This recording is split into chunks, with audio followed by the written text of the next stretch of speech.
La maîtrise de l'état de flow, ininterrompu. Vous êtes-vous déjà demandé pourquoi certains jours vous accomplissez plus en 2 heures que d'autres en 2 semaines? Ce n'est pas une question de motivation, ce n'est pas une question de discipline brute. C'est quelque chose de bien plus profond, de bien plus puissant. C'est un état que les anciens guerriers japonais appelaient Mushin, l'esprit sans esprit, mais que la science moderne a baptisé le flow. Un état où le temps disparaît, où les distractions s'évanouissent, où chaque action devient fluide, presque automatique.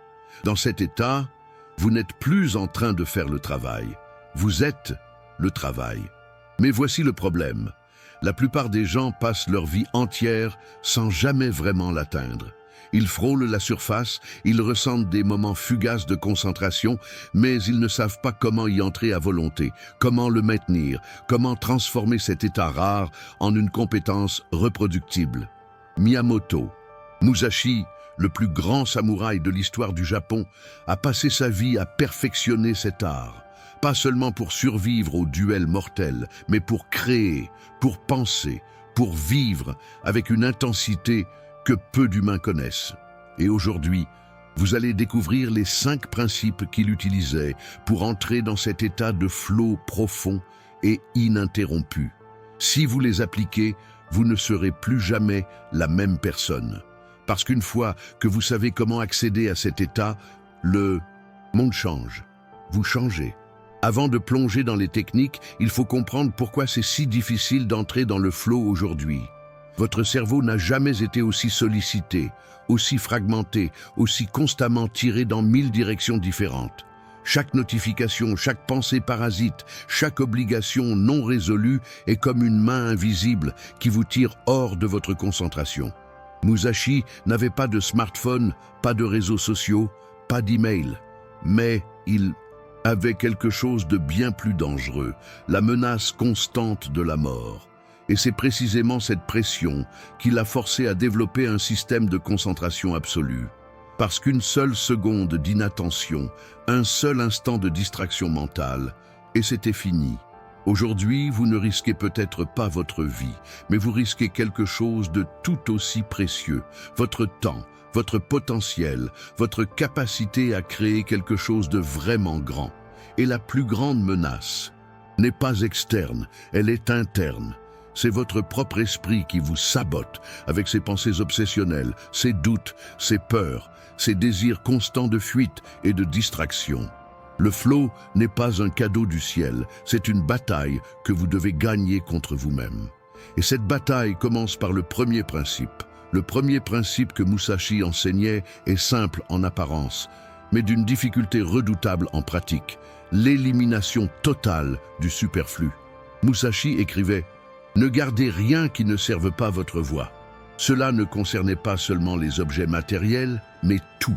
Vos pensées, vos relations, vos habitudes, vos ambitions même. Tout ce qui n'est pas aligné avec votre objectif principal devient un frein. Un poids mort qui vous empêche d'atteindre la vitesse du flow. Pensez à un athlète olympique avant une compétition. Il ne pense pas à 1000 choses en même temps. Il n'est pas en train de se demander ce qu'il va manger ce soir, ou ce que les autres pensent de lui, ou s'il devrait changer de carrière. Non, toute son énergie mentale est canalisée vers un seul point, la performance. C'est cet état de monofocus absolu qui ouvre la porte du flow. Mais la plupart des gens font exactement l'inverse. Ils essaient de tout faire en même temps. Ils veulent écrire un livre tout en construisant une entreprise, tout en réparant leurs relations, tout en apprenant une nouvelle langue. Résultat, rien n'avance vraiment. L'énergie se disperse et le flow ne vient jamais. Musashi, lui, comprenait que la puissance vient de la concentration, pas de la multiplication. Avant chaque duel, il entrait dans un rituel de purification mentale. Il retirait tout ce qui pouvait encombrer son esprit. Il se demandait qu'est-ce qui est essentiel pour cette bataille. Tout le reste était éliminé, consciemment et sans pitié. Vous devez faire la même chose. Avant de commencer une session de travail profond, posez-vous cette question. Qu'est-ce qui est vraiment essentiel pour accomplir cette tâche? Puis, éliminez tout le reste. Fermez les onglets inutiles, mettez votre téléphone en mode avion, dites non aux sollicitations, même les plus innocentes. Parce que chaque petite distraction, aussi minime soit-elle, vous coûte en réalité 23 minutes de concentration selon les recherches en neurosciences. 23 minutes pour retrouver le même niveau de profondeur. C'est énorme. Si vous êtes interrompu 3 fois dans une journée, vous venez de perdre plus d'une heure de flow pur. Musashi ne laissait personne ni rien l'interrompre, ni la peur, ni la fatigue, ni les émotions parasites. Il créait autour de lui une bulle de concentration totale, et vous devez faire de même, parce que le flow ne survient pas dans le chaos. Il émerge dans le silence, dans la clarté, dans l'espace mental que vous créez en éliminant impitoyablement tout ce qui ne sert pas votre objectif immédiat. Une fois que vous avez éliminé le superflu, vous devez faire face au deuxième principe, l'engagement total dans l'action. Musashi disait « Lorsque vous frappez, frappez sans réserve. Pas de retenue, pas de plan B dans la tête, pas de sortie de secours émotionnel. Vous êtes là, pleinement, complètement, sans division interne. C'est ça, l'engagement total.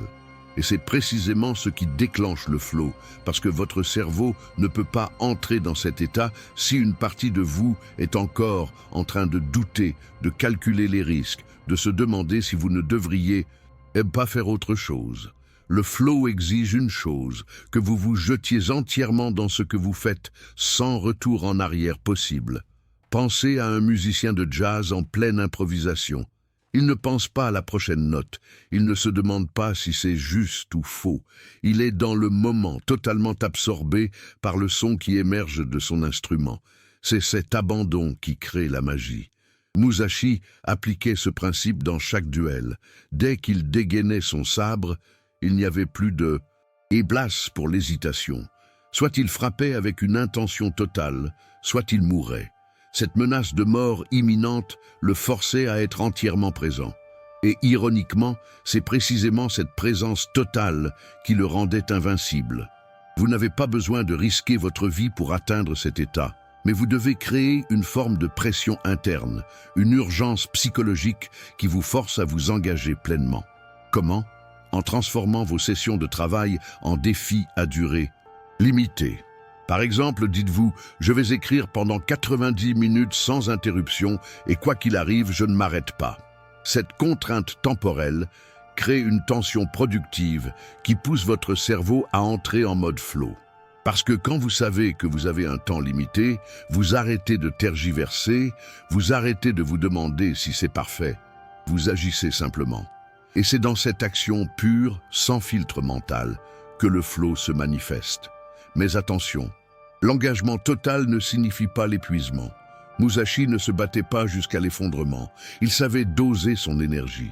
Et c'est là qu'intervient un élément crucial, la respiration. Quand vous êtes pleinement engagé dans une tâche, votre respiration doit rester calme, profonde, régulière. Si elle devient courte et saccadée, c'est un signe que vous êtes en train de forcer, de résister, de sortir du flot. Musashi utilisait la respiration comme un ancrage, un moyen de rester dans l'instant, présent tout en maintenant un niveau d'énergie optimal. Inspirez profondément par le nez pendant 4 secondes, retenez brièvement, expirez lentement par la bouche pendant 6 secondes. Ce simple rythme respiratoire synchronise votre système nerveux avec votre intention et ouvre la porte au flot profond. L'engagement total, c'est donc ça, être là, pleinement, sans réserve, sans division, avec une respiration qui ancre votre présence dans l'instant. Et quand vous atteignez cet état, tout change. Les heures passent comme des minutes, et ce qui semblait difficile devient fluide, naturel, presque facile. Le troisième principe est peut-être le plus contre-intuitif, mais c'est celui qui fait toute la différence entre ceux qui atteignent le flot occasionnellement et ceux qui peuvent y entrer à volonté. L'acceptation de l'imperfection en cours d'action. Musashi enseignait « N'ayez aucune pensée de gagner, ayez seulement la pensée de ne pas perdre ». Cette nuance est fondamentale. Quand vous êtes obsédé par la perfection, par le résultat final, parce que les autres vont penser, vous créez une résistance interne qui bloque le flow. Parce que le flow n'est pas un état de contrôle total, c'est un état de lâcher-prise actif. Vous agissez avec intention, mais sans attachement aux résultats immédiats. Beaucoup de gens croient que pour entrer dans le flow, ils doivent d'abord se sentir prêts, inspirés, parfaitement préparés. Erreur.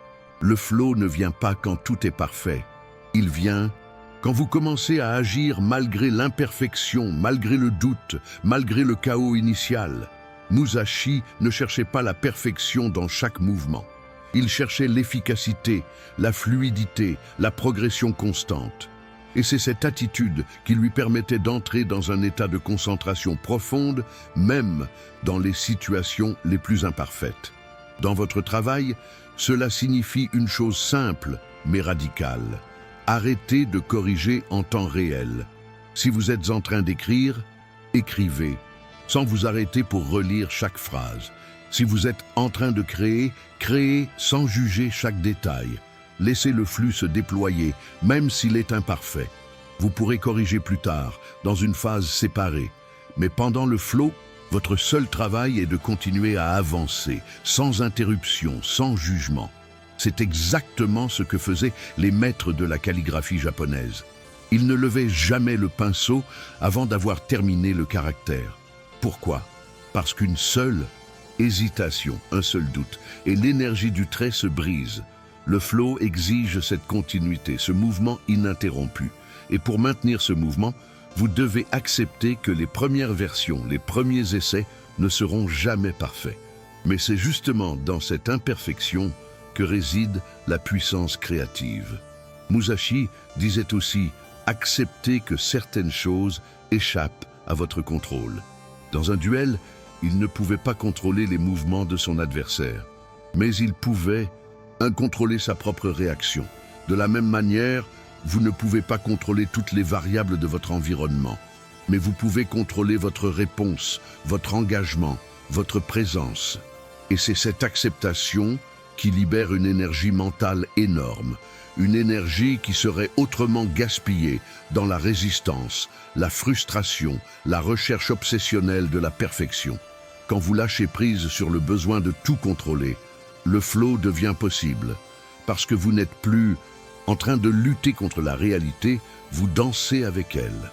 Le quatrième principe est sans doute le plus puissant pour ceux qui veulent maîtriser le flow à long terme, le rituel d'entrée. Musashi ne se contentait pas d'attendre que l'inspiration frappe. Il avait développé des rituels précis qui signalaient à son cerveau « Maintenant, c'est le moment d'entrer dans un état de concentration maximale ». Ces rituels n'avaient rien de mystique. C'étaient des séquences d'actions simples, répétées de manière systématique avant chaque moment important. Avant un duel, Musashi effectuait toujours les mêmes gestes. Il attachait ses cheveux d'une certaine manière, il posait ses armes dans un ordre précis, il respirait selon un rythme spécifique, il visualisait brièvement le combat. Ces actions, répétées des centaines de fois, devenaient un signal pour son cerveau. Il est temps d'entrer en mode combat. Et son esprit répondait instantanément en activant l'état de flow. Vous devez créer votre propre rituel d'entrée. Pas quelque chose de compliqué, mais quelque chose de cohérent, quelque chose que vous répétez avant chaque session de travail profond. Cela peut être aussi simple que préparer une tasse de thé, mettre un casque audio, fermer les yeux pendant 30 secondes et respirer profondément, puis ouvrir votre document de travail. L'important, ce n'est pas le rituel en lui-même, c'est la répétition. Parce que votre cerveau est une machine à reconnaître les patterns. Et quand vous répétez la même séquence d'actions avant chaque session de flow, votre cerveau commence à associer ces actions avec cet état mental. Après quelques semaines, il vous suffira de commencer votre rituel pour que votre esprit se mette automatiquement en mode de concentration profonde. Les neurosciences confirment ce que Musashi savait intuitivement. Les rituels créent des ancres neurales. Ils activent les mêmes circuits cérébraux, encore et encore, jusqu'à ce que l'état de flow devienne une réponse inconditionnée. C'est exactement comme les athlètes olympiques qui ont des routines pré-compétition. Ces routines ne sont pas superstitieuses, elles sont stratégiques. Elles préparent le cerveau et le corps à performer au plus haut niveau. Et vous pouvez faire exactement la même chose pour votre travail créatif ou intellectuel. Mais attention, le rituel doit être protégé. Si vous commencez à le négliger, à le sauter, à le modifier constamment, il perd son pouvoir. Musashi était inflexible sur un point. Ses rituels étaient sacrés, non négociables. Même dans les conditions les plus difficiles, il les respectait. Pourquoi ? Parce qu'il savait que ces quelques minutes de préparation étaient ce qui faisait la différence entre la vie et la mort. Pour vous, c'est la différence entre une journée médiocre et une journée extraordinaire, entre du travail superficiel et du travail profond, entre la distraction constante et le flot ininterrompu. Alors, créez votre rituel. Rendez-le simple, rendez-le reproductible et respectez-le chaque jour, sans exception. Et observez comment peu à peu votre capacité à entrer dans le flot devient de plus en plus naturelle, de plus en plus rapide, de plus en plus puissante. Le cinquième et dernier principe est celui qui sépare les amateurs des maîtres, la sortie consciente et la récupération stratégique. Musashi comprenait quelque chose que la plupart des gens ignorent. Le flot n'est pas durable indéfiniment. Même lui, avec toute sa discipline, ne pouvait pas rester dans cet état pendant des heures et des heures sans conséquence, parce que le flow consomme une quantité énorme d'énergie mentale. C'est un état de performance cognitive maximale et comme tout système poussé à son maximum, il a besoin de temps pour se régénérer. Musashi ne se battait pas toute la journée. Après un duel, il se retirait, il méditait, il se reposait, il permettait à son esprit de récupérer, pas par faiblesse, mais par stratégie. Il savait que pour pouvoir réentrer dans le flot le lendemain, il devait respecter les cycles naturels de son énergie. Aujourd'hui, la culture moderne glorifie l'épuisement. On célèbre ceux qui travaillent 16 heures par jour, ceux qui ne dorment jamais, ceux qui sont toujours on. Mais ce n'est pas de la discipline, c'est de l'auto-sabotage. Parce que sans récupération, le flot disparaît. Vous entrez dans un état de fatigue chronique où même les tâches les plus simples deviennent épuisantes. Musashi enseignait « Connaître le moment de se retirer est aussi important que connaître le moment d'attaquer ». Dans votre travail, cela signifie que vous devez apprendre à sortir du flot de manière consciente, pas en vous effondrant de fatigue, mais en choisissant stratégiquement le moment d'arrêter. La science recommande des sessions de flow de 90 à 120 minutes maximum, suivies d'une pause de 15 à 20 minutes. Pourquoi ? Parce que c'est le cycle naturel de l'attention humaine, ce qu'on appelle le rythme ultradien. Respectez. Ce rythme vous permet de maintenir un haut niveau de performance sur la durée, plutôt que de brûler toute votre énergie en une seule session.